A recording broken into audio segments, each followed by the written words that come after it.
Welcome back everybody to the channel. I have a different video for you this evening. This is a project that has been in progress since 2019. It's the longest project I've worked on to date. And recently I obtained the last card I needed to be able to complete it, at least to my satisfaction, because I never had an intention of being able to complete the entire set here. But as you know, if you've been following my channel, I have been a fan of the 2001 Topps Gold Parallels, which we'll talk a little bit about in depth. Well, my objective or my goal was to be able to obtain initially all the Hall of Fame base cards. And as time went along, I wanted to get the Hall of Fame cards for players in some of the highlight series, including retired players. But then I had a hard time kind of going through the series and trying to figure out what I wanted to do with players that weren't in the Hall of Fame yet, because they were still active or just recently retired. And I thought about acquiring those as they got in, but then I was like, well, let me just get them now. And then I had to answer the question for myself of what to do with the steroid guys. So what I settled on is I just extended it to the stars and also the Hall of Fame players, and not take the steroid debate in there one way or the other. I just kind of got the cards, and this is it. This is what you see, these stacks of cards here. So I thought it'd be kind of fun to do a longer video tonight and do a little bit of a hangout and show you each and every one of the cards that I acquired to the best of my ability in numerical order. This will be a little bit of a challenge. I have to go back and forth between graded cards and ungraded cards to be able to achieve this. So I'm going to start moving these aside now so I can get the piles together so we can kind of do this in some sort of order and sequence. So I got some of these cards when they originally came out back in 2000, in the fall of 2000, because that's when the 2001 products dropped back then. So I was able to get a couple of those cards then, and I didn't actually hold on to those over time. I kind of moved them on, and at some point I wanted to be able to kind of get back to them. I always had my eyes on the big rookies in this set and wanting to be able to acquire these cards. So when I got really back into modern collecting back in 2019, and this will probably be just, I have one other modern project I'd like to complete, but this will probably be the second to last modern project I'm going to be working on in the near future, which could change. And I'll talk a little bit about that. So without further ado, let's start off with card number one. Was Cal Ripken's very last card in the set. Again, the basic design is this gold leaf border on here, with actually a serial number on the back out of 2001, which was stamped on the cards in the first and second series, and then was later a sticker that got kind of added on there for the update, which you'll kind of see the difference as we get through it. So we have a basic image of the player. We have another player image here above his stat line or his personal demographics. And then you see his image here in the background with the image that's on the front with the stats listed on here. So as you can see, the players with longer careers have much longer stat lines. I would say that when I started collecting these back in 2001 initially, I was able to read this much more easily. But as my eyes have gotten older, so has my ability to be able to read these effectively has changed. All right, so we got Cal Ripken, and I also was able to obtain a graded copy of the Cal Ripken not too long ago. So I think I might still kind of like have searches in there for PSA copies of some of the stars. In fact, I bid on a Gwyn recently and didn't win. But yeah, just to kind of see if I can pick those up along the way with no clear focus. All right, so let's move this stack up here and we will kind of get into this. And I'll start adding the graded copies in here as I start getting those, and we'll cycle this through. So the next one is Atlanta Braves third baseman Chipper Jones, card number 2 in the series. And we have the 2003 All-Star Game MVP, a game I was actually in attendance because it was at Comiskey Park when it was still known as Comiskey Park, I believe, at that point, before they changed the name to US Cellular and later on to the current name of Guaranteed Rate. We have Garrett Anderson, former White Sox Robin Ventura, here with the Mets, coming off as one of his better seasons in his career. Here we have the Big Cat, Andres Galarraga, coming off one of his better seasons, I believe, with the Atlanta Braves. This was after he came back after his cancer diagnosis and came back played for the Atlanta Braves for a few more seasons before he played with a couple other teams as well. This is actually not a 2001 card. This is actually the Mickey Mantle card in 2000, I think the 97 through 2005. They didn't have Mickey Mantle cards in the set. They kind of retired, if you will, quote unquote, the number 7 from the sets in honor of Mickey Mantle, who had recently passed at that time. But in 2006, they were able to reacquire the rights to Mickey Mantle's estate and be able to produce cards on his behalf that would benefit his family. And what they did was they remade those cards, reissued those cards in a sub-series.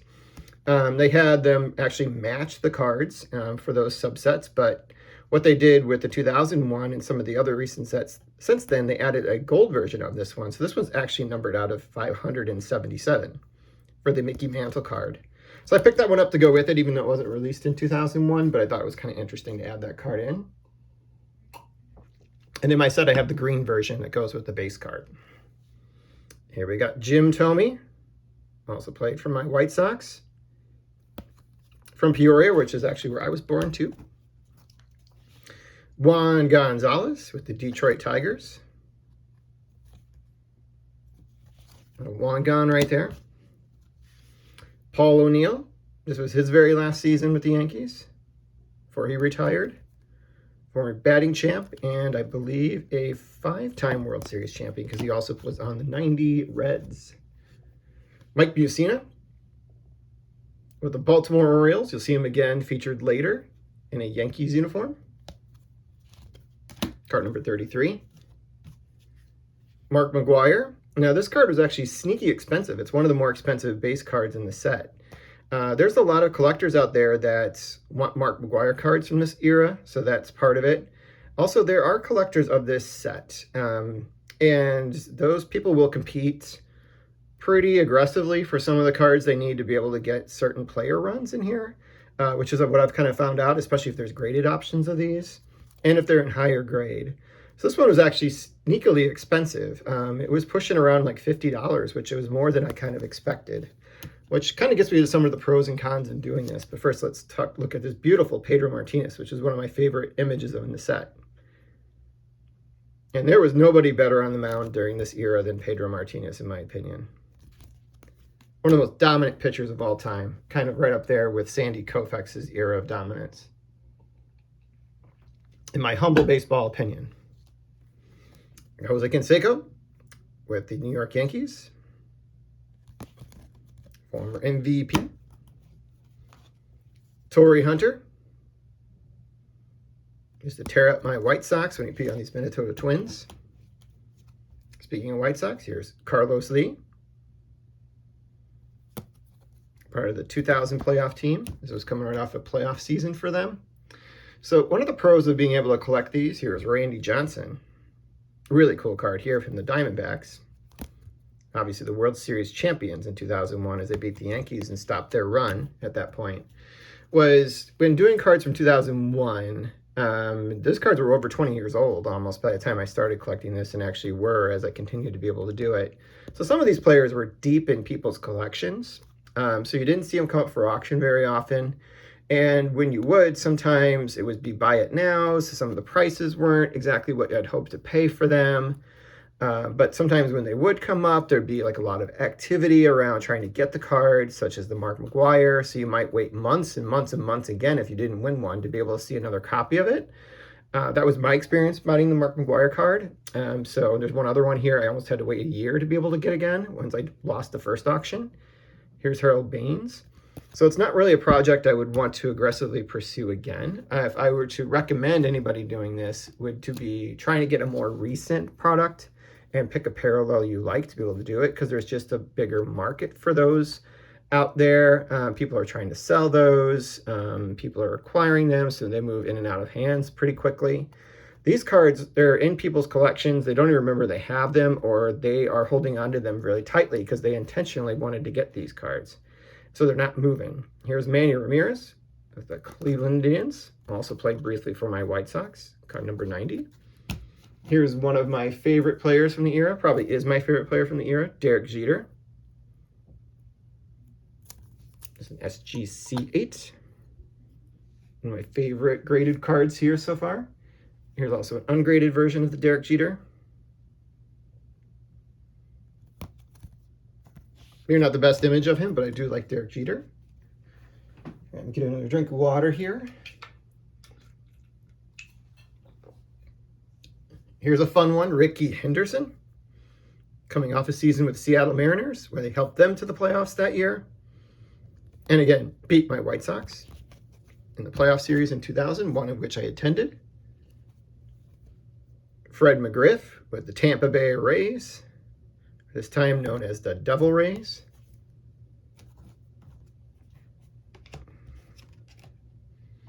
Jorge Posada, someone I think you should get a little bit more consideration for the Hall of Fame. I know he wasn't the best defensive catcher in the world, but he was definitely a very productive catcher on an awesome team. Here we got Paul Konerko from my White Sox.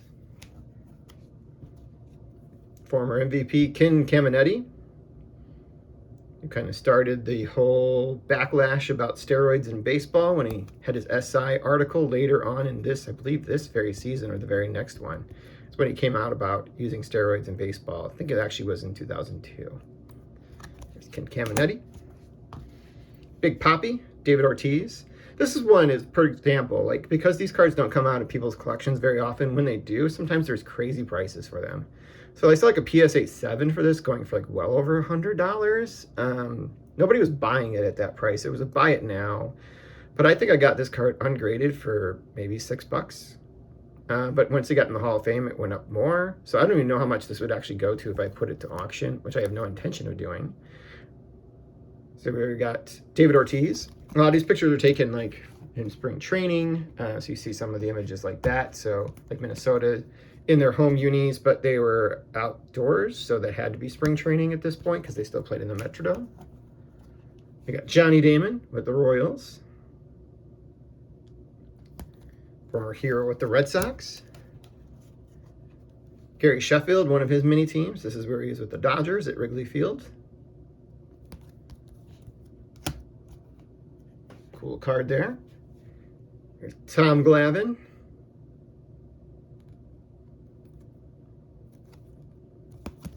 Still with the Braves at that point.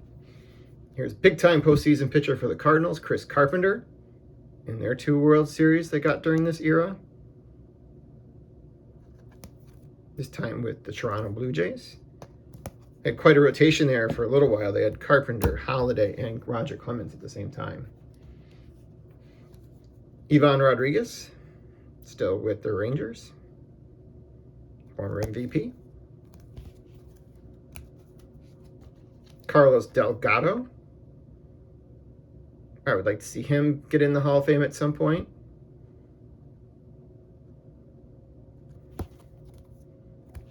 Hell of a power hitter during his era.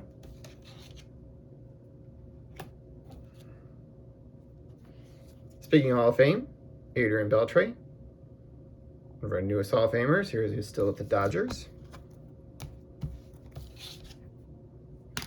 Here's another graded card. Roger Clemens, the Rocket, and PSA 8. There's Troy Glaus.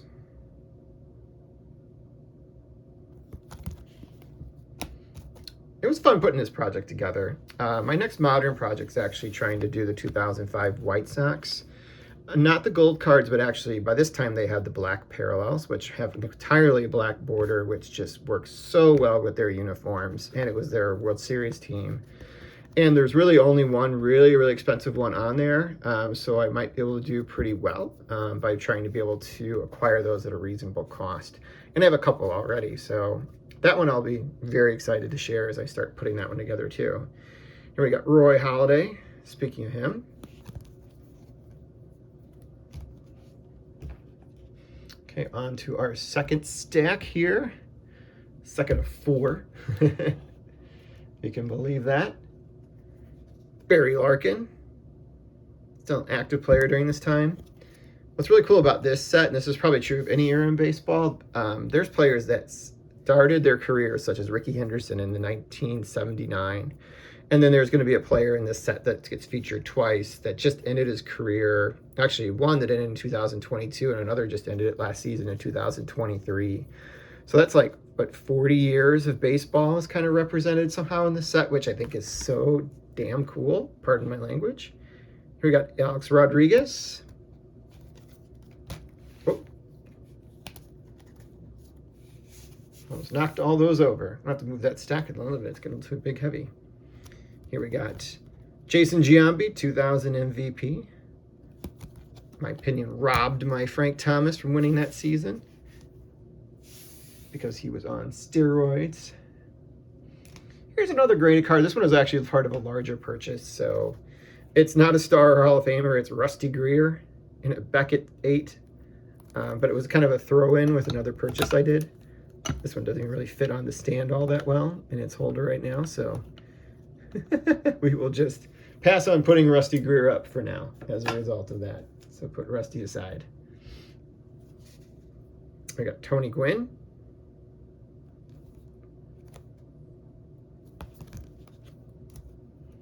This is his final season. I got good old Greg Vaughn, this time with Tampa Bay. This is actually at, I believe, Comiskey Park, if I'm not mistaken. Here's a hell of a power hitter, man. Here's Frank Thomas, my guy. My favorite player is actually in this era. You're actually looking at 3 of the 4, actually. The 4th one we'll see towards the end. Cal Ripken, Derek Jeter, and Frank Thomas were my guys from this era. Bartolo Colon also pitched on the White Sox briefly. Craig Biggio, Hall of Fame second base center fielder, catcher.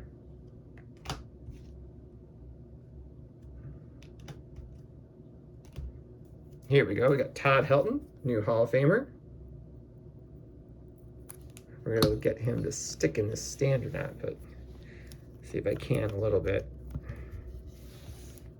He'll stand up this way, but now it's going to fall over. It's going to fall over. We'll just, for now, we'll put him next to Luis Aparicio. And I'll take him, replace that stand when we get a chance to go through the next one.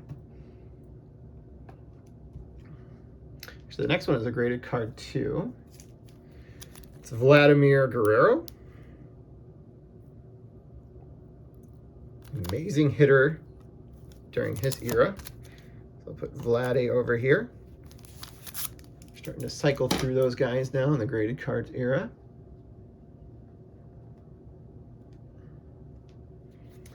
We have another single, Mark Grace with the Cubs.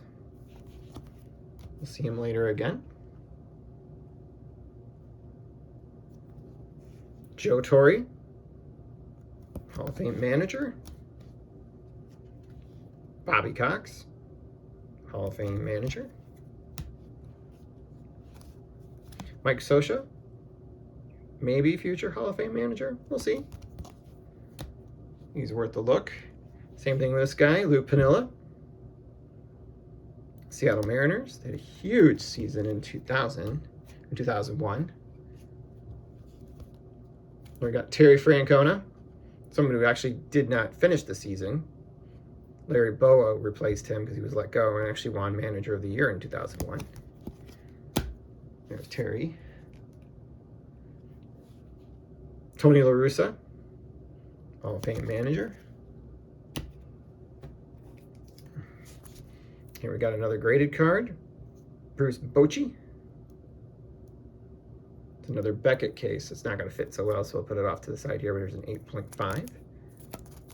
Just World Series, recently World Series winning manager. So I'll stick him up in the corner over there. He's kind of a little bit off camera.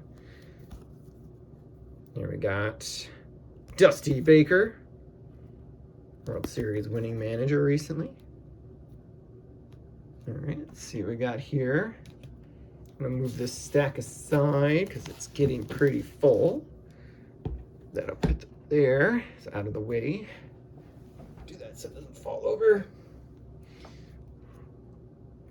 All right, Adrian Gonzalez. This time was just a draft pick. Card number 352. And we have Adam Wainwright, drafted by the Atlanta Braves here, before he was actually moved over to the St. Louis Cardinals, where he spent the entirety of his major league career. And here he is in the 2023 set.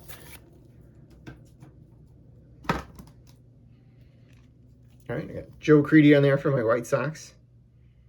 I guess that one doesn't quite meet criteria, but he was one of my White Sox guys, so I'll kind of include him. Actually, before I even did that one, I was a little out of order. Should have shown you the CC Sabathia Barry Zito card. This one came back into 6, and I got it for like nothing. So I'm happy with that one. I needed the card. Move all the way, Roger Clemens. All right, this is kind of fun. Now we're moving into the Golden Moment series. So this appears twice, in the first series and the second series, highlighting the 50 years of Topps and some of the big moments, starting with Mark McGwire, breaking the home run record, which was later broken that season. Bill Mazeroski's home run, the 1960 World Series to end the game. Reggie Jackson's 3 home runs on 3 pitches in the 1977 World Series, the year I was born.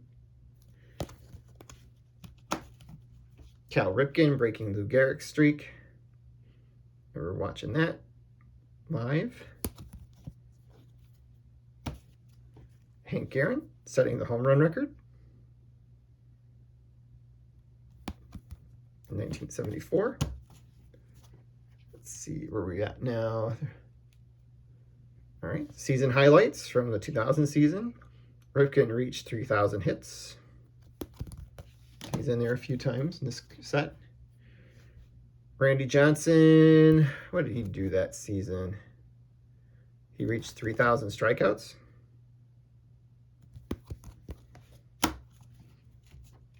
Here's King Griffey Jr.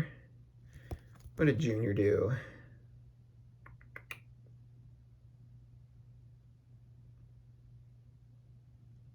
He reached 400 home runs for his career during that season. And it slowed down thereafter. All right, now we're into the league leaders. These are not ones that I like aggressively pursued, but I kind of got them as they became available. The reason being they had 2 players on here, so you really couldn't easily display both players because one was front and back. So this was the league leaders in runs batted in. So we have Todd Helton and Edgar Martinez. So this one's got 2 Hall of Famers on here. So I'll put those there. Put these for a second. 1 second, guys.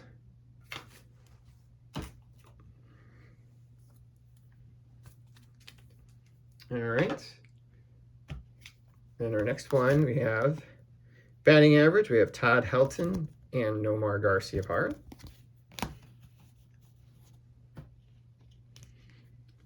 Walk leaders, we have Barry Bonds and Jason Giambi. The Balco card. League leaders and hits, we got Todd Helton again. And Darren Ernstad. Very good player in his own right. Strikeout leaders, we have Randy Johnson and Pedro Martinez. All right, the final one in this stack is card number 407, and it's Jeff Bagwell. Born on May 27th, just like Frank Thomas, just like yours truly. All right, next stack. Andy Pettitte. Very cool. Eric Gagne.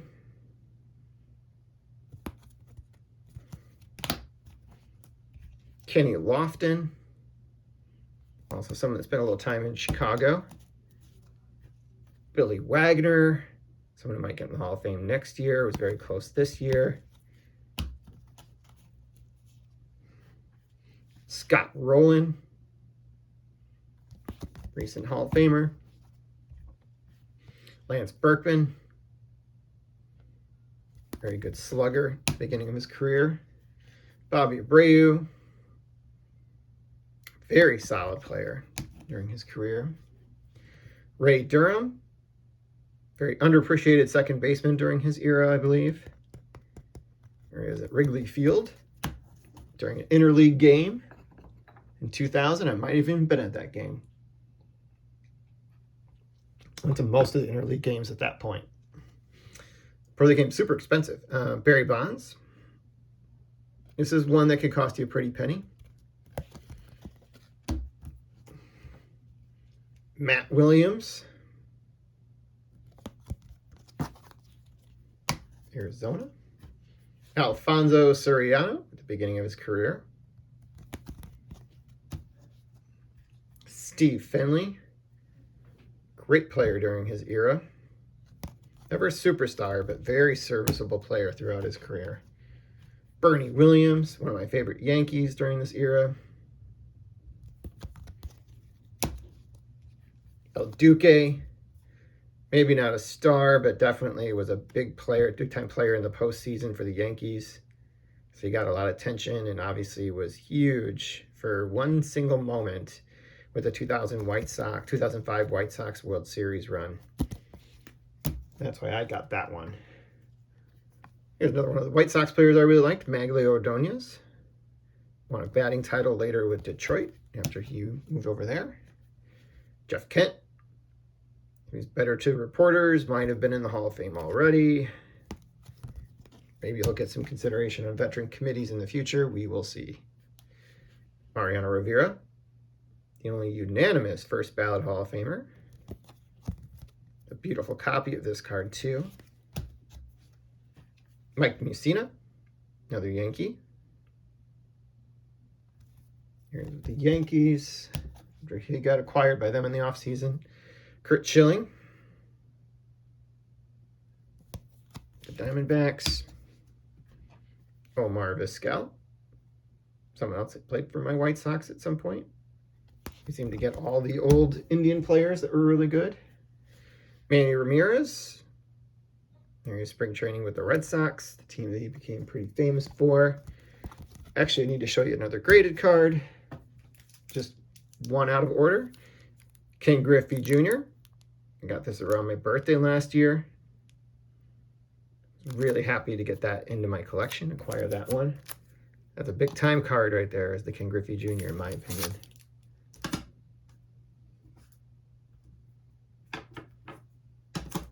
All right. Andrew Jones, also someone who played for the White Sox briefly. Maybe a future Hall of Famer here. Alex Rodriguez, probably the only superstar baseball player I've ever met in public. Roberto Alomar, also somebody who played for the White Sox, and one player I used to like a lot during this era. Like just the way he played and was so smooth on the field. Albert Bell, right after he left the White Sox. Played briefly for Baltimore for a couple seasons before his hip kind of gave out on him. Dangerous, dangerous hitter. Jose Canseco, with a team he never played for, but he was there in spring training and got cut. Never made the team. That's kind of an interesting side note. John Smoltz. Rafael Palmeiro. Hall of Famer Larry Walker. Okay, we are on to our last stack, if you can believe it. Let's see, move these aside. Move this up. Let's see. And we're actually going to do for a graded card. Greg Maddux. One pitcher will replace another.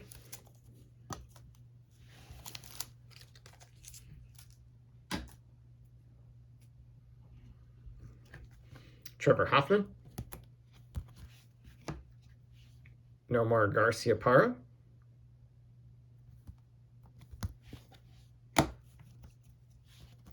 Luis Gonzalez. In his brief time in Chicago, Harry Carey would call him Gonzalez.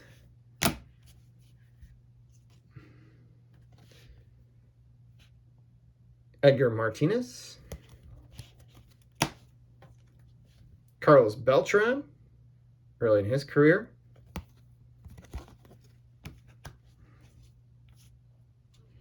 Another graded card. We have another Beckett holder. We have Sammy Sosa. I don't even want to tell you what I paid for this one because people were willing to give Sammy Sosa cards away for free at this point. I don't think I could sell it for that price now. I don't think I'm going to buy it at that price now. I think I'd probably buy it for a whole lot more than what I paid. It's kind of funny I got it for what I did. Tim Hudson.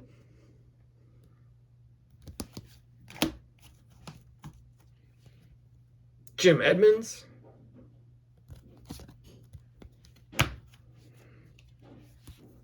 Let's see. Trying to stay in order here. We got Mike Piazza, also with Robin Ventura there. Kind of a fun image there. All right, here's a big one, big time graded card, and actually the last one in Series 2. Yep. I've shown this one before, kind of goes without saying. I'm just going to put that up in the background. Front and center, our next future Hall of Famer, hopefully first ballot. Here we got Roy Oswalt. Very good pitcher in his time. Here we got Edwin Encarnacion. Over 400 career home runs. Here we have the golden moments again. This is going to be for the Series 2, which will actually end the Series 2, and we'll go on to the traded series, traded update series. We have Jackie Robinson. I think this one's actually celebrating him breaking the color barrier, which actually wasn't a year they were producing Topps cards, but I think they want to try and fit that in somehow. We got Roberto Clemente. They talk about his untimely passing after his 3,000th hit. That's what this card is for.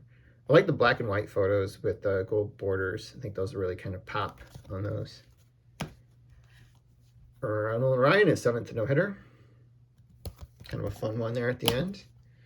This was the card I had to wait for a year for it to come to auction again, and I jumped on it right away. Ricky Henderson, celebrating him breaking the stolen base record, and then he went on to steal like over 400 more. Speaking of the stolen base record, here's Lou Brock setting the stolen base record. Here's Andrew Jones. I think it talks about his performance in the 96 World Series, which actually was quite awesome in that postseason, even though they lost that World Series to the Yankees. And then finally the card, actually it's the final card actually of Series 2, it's Carlton Fisk hitting that home run that Boston fans remember, of him trying to wave it fair, and it was, and they ended up losing the series the next day, but obviously a good memory for the majority of fans that could recall that game despite losing the series. All right, then I actually did the traded series too. And this one, there's a whole series of cards that has like star players, rookie cards that were reissued in there. I didn't get those. I thought they were kind of gimmicky at the time just to kind of fill out the set. So, and I still feel that way anyway. So these are all their base cards.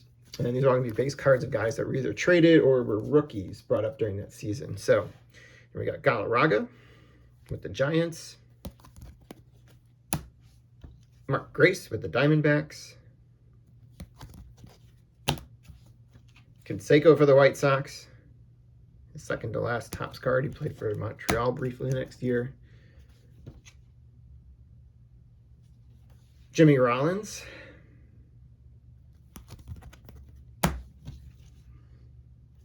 Roy Oswalt.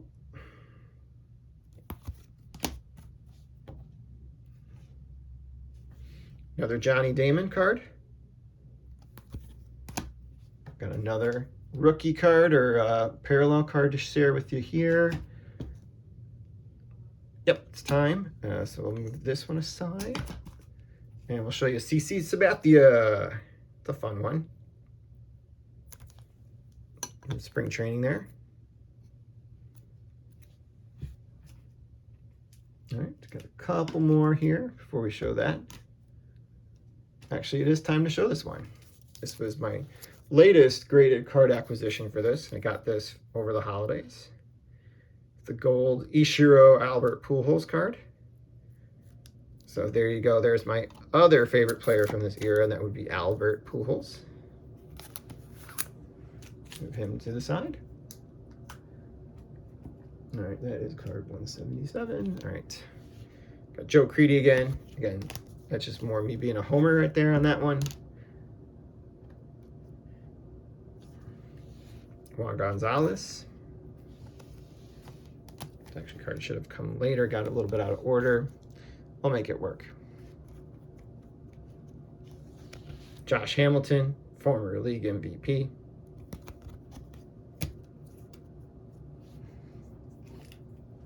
we go.